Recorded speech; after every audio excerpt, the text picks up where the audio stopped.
So what we have here is an EMF detector, and what this does is measure magnetic, electric, and radio microwave frequencies.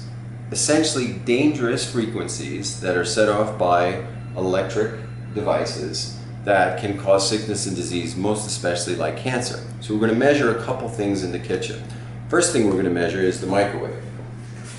So if we start the microwave, you can see here, just so you know how this works.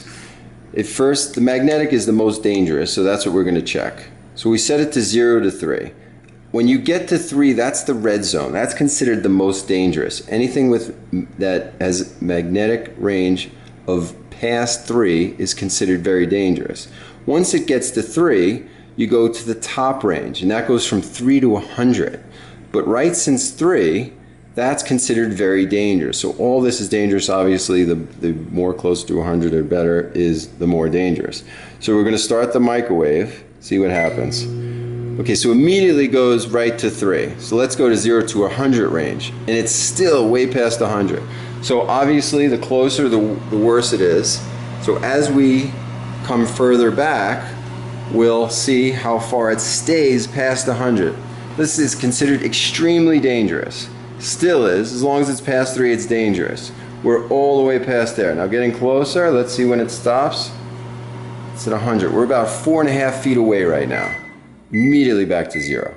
So that's how dangerous the microwave. So in addition to taking all the vitamins and nutrients and radiating your food, the microwave, just standing within about 4.5 to 5 feet of it, is dangerous for you because of all the magnetic rays that it has.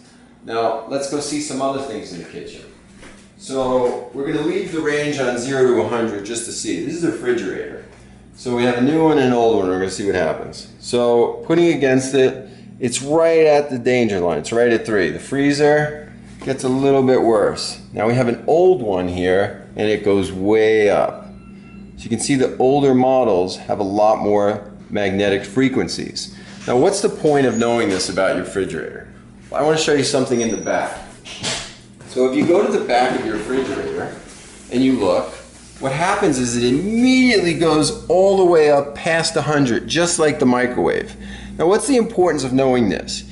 Is where your refrigerator is located based on what's behind it is what's very important. So if we have this refrigerator right up against this wall, and our bedroom with our bed is right against the other side, then we're going to be having this magnetic frequency going right into our head while we're sleeping. Other things you want to avoid are, this is a standard Mac laptop computer. So we put this on top, and as you can see, we're still in the 0 to 100 range. It immediately goes way off the charts past 100. Now what does that mean to you? These are something that people keep on their laps. So we look here, going back. As soon as I get within a couple inches of it, it goes way off the chart. Now remember, 3 is what's dangerous. We're all the way up past 100 when I touch it. So what does that mean? You don't want to put a laptop on your lap. That's why Apple is no longer calling these laptops. They're calling them personal computers. Because when you put this on the lap, you're having it right on top of your reproductive organs. Really bad place to do that. They make a thin slab that you can put, if you really need to have this on your lap, to put it on your lap before you put the computer on, and it'll be helpful to you is because it stops all of the radiation. Here comes another big one. We're going to try a couple of cell phones.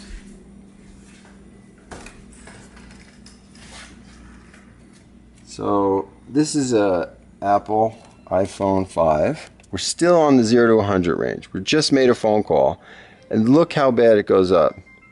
That's the back side, and of course the front side just as bad. Now the phone call just stopped, and let's see what happens. You can see even without a phone call, the range still goes up and down. The reason that is because every time your phone is looking for service, the range goes up to about 50, and this is why it's a good idea to keep this out of your pocket. If you can keep this in a knapsack or something like that, or when you get somewhere, take it out of your pocket if you have to. How to use these phones, the best way is with the headphones that connect not through wires but through the air. I'll have a link for that below. Blackberries are just as bad. As soon as I make a phone call with this, you'll see it goes directly to 100. So we're on the 0 to 100 range. Blackberry's making a phone call. It's stuck past 100. That's the back of the phone and the front of the phone where you talk. Both of them terrible. You can see as I go away, it goes down. But that far, it's still up. That's while making a phone call. Now without any phone call, you can see it. The range is still detecting. Look at that. It's at 10 to 15. This is what you get when you keep the phone in your pocket. One other place that this magnetic range goes way past 100 is when you're on a plane. So one of the ways to help you with that is by taking what's called astaxanthin. This is one of my favorites. This is something that I take every day anyway. It helps with radiation from the sun as well.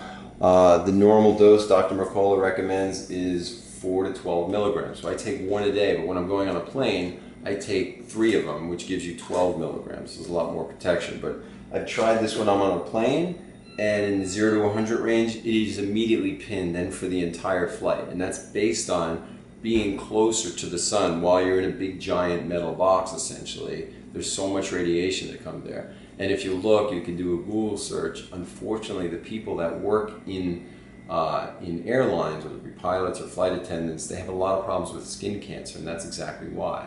So one of the things you can take if you have no choice but to fly, and especially during the day, is astaxanthin, like I suggest. And I never go, I always opt out of the big X-ray machine, not the standard X-ray machine I'll go through, but the one that is the more powerful one. I always opt out of that one.